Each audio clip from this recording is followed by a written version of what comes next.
I fell in love with people, like you said, at a young age, like the Beatles and the Stones. And, you know, my grandmother, and like I lived in a house of 3 generations. My grandparents, my parents, my brothers and sisters, and I. So everything my grandmother and grandfather were into, from like Eastern European stuff. But my grandmother was like, she loved Sinatra, she loved Presley, she loved popular music of the day, and she was always singing. Then my mom and dad were of that sort of jazz era, so they loved like Buddy Rich and Mingus and Basie and Duke Ellington. And then my brothers and sisters, I remember like pulling Machine Head Deep Purple out of a milk crate in the basement when I was like 6, going like, what's this, you know? So and then my sisters were into like folk music in the 70s, late 60s.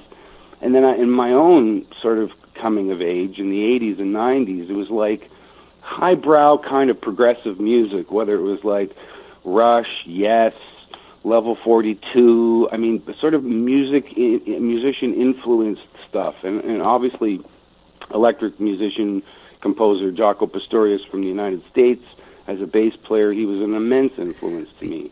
But it was always a real freedom inside of the writing, the performance, the capturing of the art that I really fell in love with. Like, you know, in Muscle Shoals documentary, or even the Wrecking Crew one that's come out in the last couple of years, that's sort of like they're sitting around and ideas are developed because of the feeling and the mojo.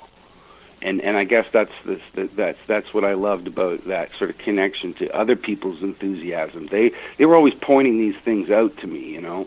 Like, to hear that lyric, or I can't believe they said that, you know, or listen to that solo, or all of those things were a big part of that, because somehow there was that part of that spirit, that human spirit that was captured in that. The enthusiasm, they say enthusiasm is contagious. I think that's true. And technically, you know, somebody doesn't have to be that spot on, but if they're having fun, or it's just catchy, or it's just cool, you know what you're saying, the enthusiasm element. Well, cool. Yeah, and things have become so clinical and quantized. I mean, I'm put on a Yusef Lateef record, and, you know, the tempo will speed up almost 8 to 10 beats per minute between the top end of the tune and the end of the tune, but I don't care, because it's in the pocket. It's got its own soul and its own life, and I like the rough edges. I like the way you answered that, too, because you went like everything from 9 Inch Nails to the Cow Sills as far as... Well, that's just it, kitchen sink. Like, I mean, even writing, like, I mean, it's like you have an idea about something, and, you know, it's emotionally motivated, whether it's through a melody or a lyrical idea. And then what I've kind of learned is to stop thinking and worrying so much about a forced direction. You're this kind of artist, so it has to be this. And artists, like we've mentioned, they all kind of push those exterior envelopes of ideas. So with the songwriting process, it's kind of the same thing. If all of a sudden it kind of comes out like a folk number, I'll go there. I'm not afraid to do it, because, you know, there's all kinds of music, Ellington said. There's really 2 kinds, good music and bad music. And, yes. And there's all those elements inside of all kinds of genres. So I'm not unabashed to go somewhere and then put it on a record. People will say, well, why would you put an instrumental tune, you know, 2 instrumental tunes on a record? And I'm like, because I felt they needed to be there. They were written as a part of these emotional sort of like feelings and stuff, and they help illustrate a bigger part of the picture. Just because I'm not saying anything doesn't mean that the lyric or the melody isn't saying something to you. Well, yeah, you are saying something. It just doesn't have words, you know. Right. Right. You say the Ventures never said anything. Right. And popular music has changed so much. So, like writers I've mentioned, like Ellington or other people that were melodic writers, and at some point it was lyrics meeting those melodies, or vice versa, depending on what went on. People had a whole other listening process. I mean, you know, that old grandfather mentality is out in the shed whistling, and it's some classic, you know, Cole Porter tune or Jerome Kern number. It's because that melody stuck, you know, and to us today, we have them, you know, in us as well. We know the lyrics to them, but we could all whistle Happy Birthday or Row, Row, Row Your Boat, you know, so melody is just as important, right? It is, and I don't know. I start to sound like my dad sometimes. He's gone now, but anything after the big band era was crap to him. So, kick in the curmudgeon, right? Yeah. So, sorry, Dad, but here we go. I'm like, hip hop. I get it, but it's like, no, I got to have some melody. And then they started incorporating, snippets of other things, and now it's always featuring somebody or something like that. But God, I'm so old school. Thanks, Dad. What did you do to me? But see, that's the beauty and the diversity of art that we have to, I think, recognize, is that despite that they fit in these boxes as a result of where we live, how we live our lives, what happens to us, it doesn't matter what it is. There are all these sort of cultural experiences. And what I notice in history, in the history of music, there have been these sort of like bell curve moments, almost Renaissance periods, where it's like everything goes, and that sort of open-mindedness to like, well, yeah, it's not really my cup of tea. It's on the radio, and that's cool with me. And eventually, something might come on that I dig, right? But at the same time, it's so subjective to where we are. I have to remind myself of that too, because I'm very old school in my approach to. I play real instruments. We track stuff. I don't use a lot of samples. I don't do that. That's sort of not my bag. Mm-hmm. But that doesn't mean or that I would negate the idea of trying it in the future, especially if I found it in that same kind of way I was mentioning, that earnest path of like, well, here we go. And let's see how it works out. And somebody might criticize me for it because it isn't what they think it should be. And it's my interpretation of what it is. Like, look at Coltrane. I mean, when he came out with Giant Steps, he got so much criticism. Even Downbeat magazine was like, it's just vibrato. It's just bravado stuff. He's just running stuff all up and down scales. There's no compositional stuff. They didn't understand what Coltrane was doing. It was jazz, but they didn't consider it the right kind of jazz. So I think music is always going through a metamorphosis, and sometimes it pulls us whether we want to or not. It is about the most subjective thing there is, and probably maybe the most universal language there is as well. It's a strange beast. It is. Yeah, but it is universal. That's for sure. What was the very first concert you went to? The big concert, not necessarily your mother's tea concert when you were in second grade, but my mom took me to this. I think it was a polo match, and it was with a friend of hers, and it was somewhere up in North Toronto area, north of Toronto, about an hour and a half. And the performer that day was Gordon Lightfoot.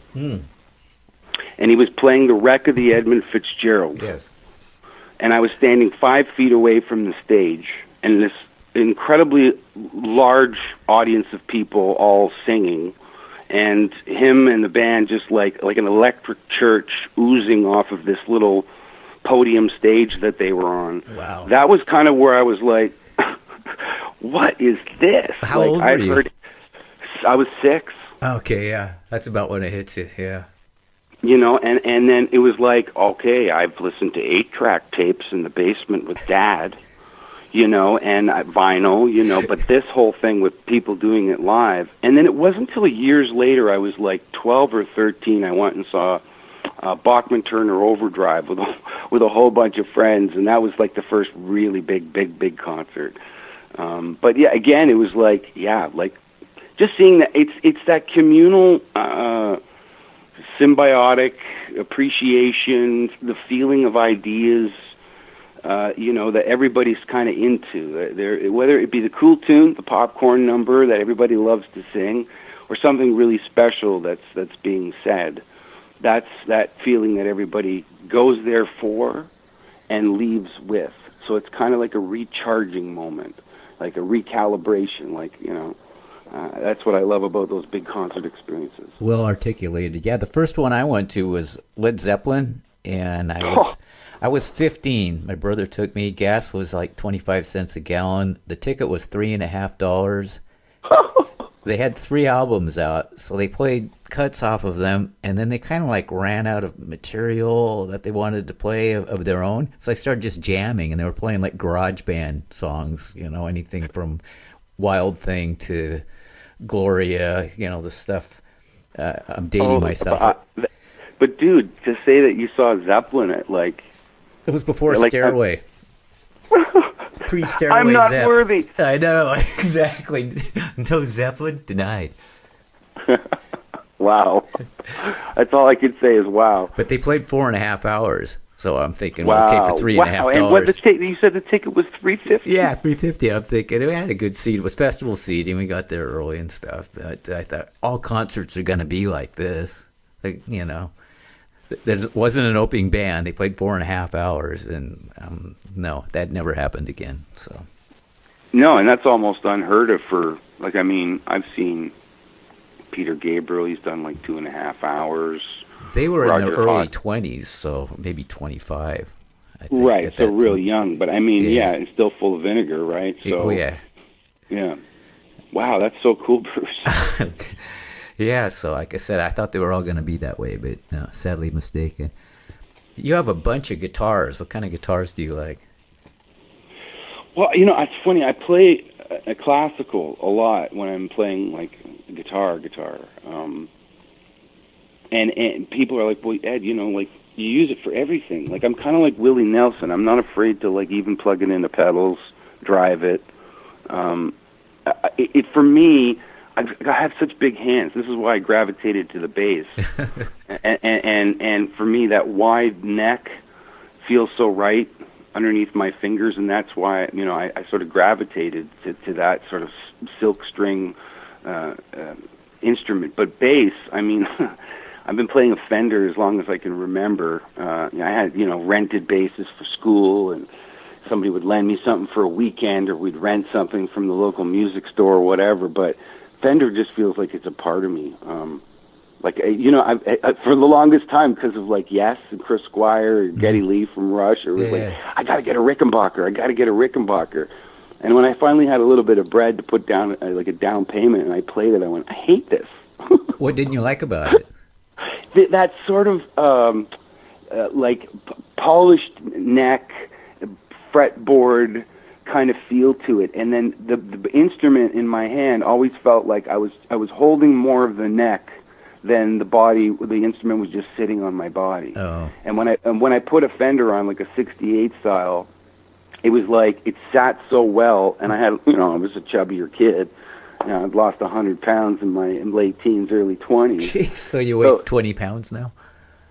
I'm only like a $190 now, but yeah, I mean, I gained a little bit of weight, but I was 260 when I was in grade 10 and 11. Like I was a big boy, 46-inch waist, slow metabolism, right? It wasn't like I was like eating crazy stuff. I'd go to school with like green pepper and oatmeal cookies, and kids were eating Nutella sandwiches and drinking Coca-Cola, and I'm like, well, I'm huge. What's going on here, right? Oh, no.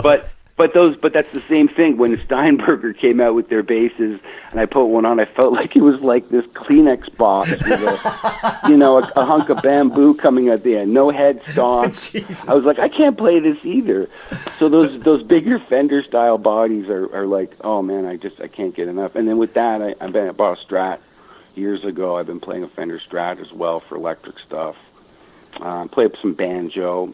Last couple of years, I bought a sitar. Oh wow! And fiddling around with a sitar, which I find really sort of has nothing to do with anything writing. It's more feeling it out. I'm a novice, but the stringed instrument thing more so than keyboarding was like I gravitated to it because I don't know. It was just like it was somehow more of a challenge, but you could take it everywhere. It was hard to move a piano. There weren't electric keyboards and stuff back then. I mean, we had Rhodes.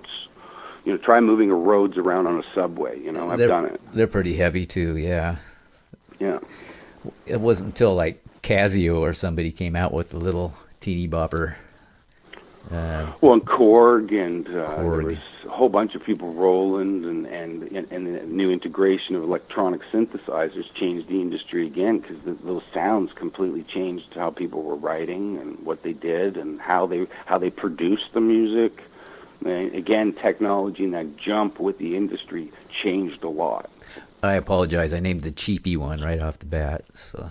That's okay. It's all good. I mean, and they were ones that actually made it extremely affordable for people to do that. Up here, Radio Shack, I mean, I remember they put out the Moog, their version of the Moog, the micro Moog, that you could get, and you could, fiddle with the waveforms and different in the algorithms. There was a couple slides that you could play with, but I mean, it wasn't a Moog. And oscillators that you can't keep in tune. Yeah. And remember the ARP Odyssey?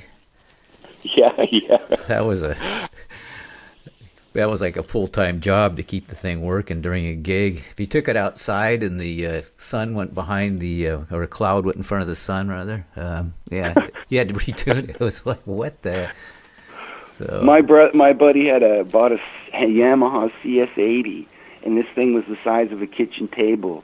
It probably weighed as much as a small shark. And we picked it up, and they brought it down in an elevator. Like, we'll be back. We're bringing it down in the elevator. And we're like, elevator? And who were these two kids that go down on the subway? We brought this thing home. I think my buddy came down with his dad's luggage stroller, and it broke immediately when we put it on. Right? Yeah. So but we plugged this thing in and turned it on. The lights would dim in this little basement we were jamming at my buddy's place. Right. Gear and what people have already learned from and gone through. It's unbelievable. Yeah. For the listeners, we're talking on Skype, and you called me, and I didn't get any audio, and then I got back to you, and we went back and forth. Whenever that happens, I think ARP Odyssey. You know what? It's just bugs and stuff that, and people are, wow, this technology is just wonderful, isn't it? It is when it all works, but man, it's frustrating when it doesn't. And that was a good example. But I digress. What are your plans for the future? Well, I'm in the process of grant writing applications right now for doing a new record, as well as some tour money, which is desperately needed for a lot of musicians that are doing what they're doing today. But that means that I've been writing. And I'm excited about that. But that's the other thing. Again, we're going through that fluctuation where it's like in the last 10 years I've put out 4 records. And the thing about the market and the way that it's changing is we've gone back to this more of 1950s single demographic. So with the songs that I've already written and been recorded, that are part of these grant applications, I'm thinking about doing single releases for the spring of 2018, and every time I do a release, I usually do a video that goes hand in hand with that. So that's sort of the plans for the spring and summer, to be, going ahead with this project that I call A Recipe for Perpetual Spring. So another grouping of, thanks, man, another grouping of, 10 to 15 songs over the course of a year or so, maybe released in a singular fashion. The other thing that I'm really excited about, when I released Red Omen, the last record that's been out, the title track is something that I felt would lend itself so well to some sort of animated cartoon. And for almost a year, I was contacting animation houses. That's what I see when I listen to your music. That's what I'm thinking. Yeah. But everybody says it's so kid-like, and I'm a big kid. Well, you do shuffles. Shuffles. I'm hearing like Harry Nilsson or even like Penny Lane. There is a barber showing photographs. Type of thing. I love the tune, man. I love the tune. It's happy stuff. But and I heard back from this guy in New York City, Nelson Diaz, and he does all kinds of stuff for Nickelodeon, Disney, major video games, and I sent him the stuff like I've been sending to people for a year, like I said, and he's really interested in trying to help me put this anime together for the title track Red Omen. And that's even despite the album's a year and a half old, almost 2 years old, I'll be like, well, this is what I've been trying to do from the very beginning. Really illustrate the lyrics in that cartoon kind of fashion, because that's why I wrote the tune. It feels like a childhood memory that bleeds into a moment of today that then looks into the future. That's so cool.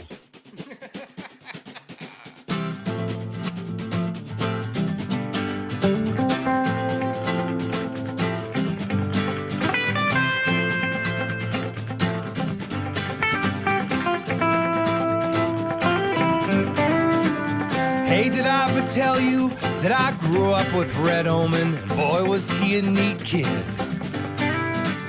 He had all sorts of really cool things to play with, like a plutonium spaceship lunchbox and a bathtub full of Lego.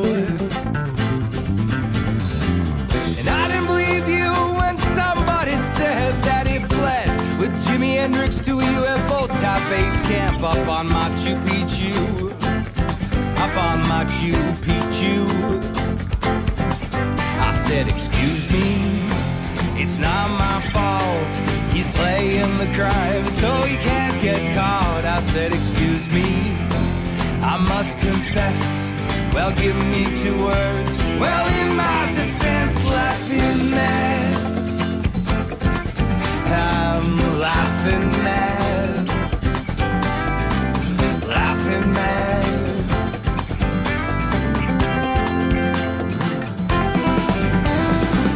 There's a red hot stove down in Pittsburgh going out hard like a cherry pie. Call me a fibber, call me a liar, say it to my face, like a cross between Benjamin Franklin and Ian Pace. And I didn't believe the man from MI6 living out in the sticks, who souped up his side by side like Evel Knievel, just like Evel Knievel. I said, excuse me, it's not my fault. He's playing the crime so he can't get caught. I said, excuse me, I must confess. Well, give me 2 words. Well, in my defense, laughing mad. I'm laughing mad. I'm laughing mad.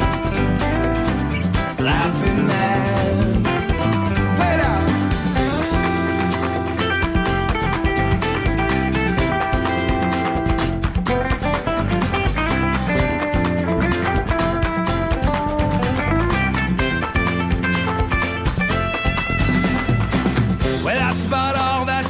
Up for me today. You see, my nerves are shattered, tired, tattered, beginning to fray. Just like Dorothy in The Wizard of Oz, realizing only now you're caught in someone else's claws. And I didn't believe in myself, if no one else, to be making voodoo music in some small town way up in Canada. Way up in Canada. I said, excuse me, it's not my fault. He's playing the crime so he can't get caught. I said, excuse me, I must confess.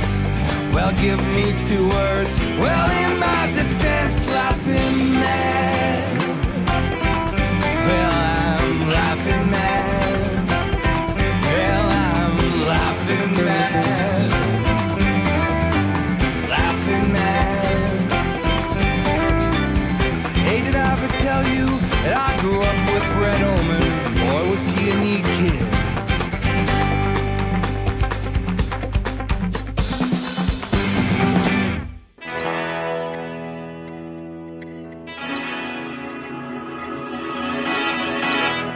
Support for Better Each Day comes from BruceHilliardHomes.com.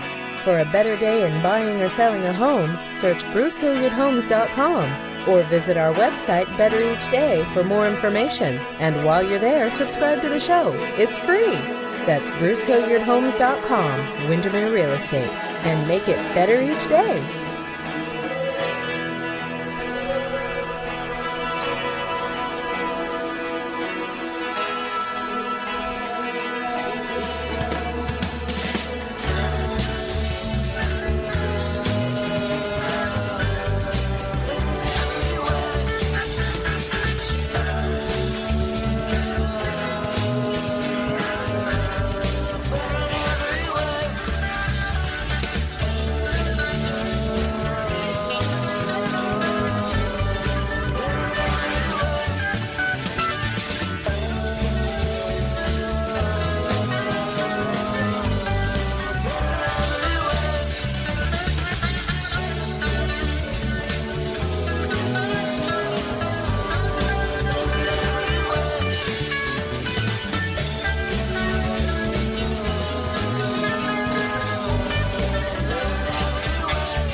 You've been listening to the Better Each Day podcast radio show with Bruce Hilliard. We'll be back with a new horizon, but until then, honor the future. It comes with a lifetime guarantee.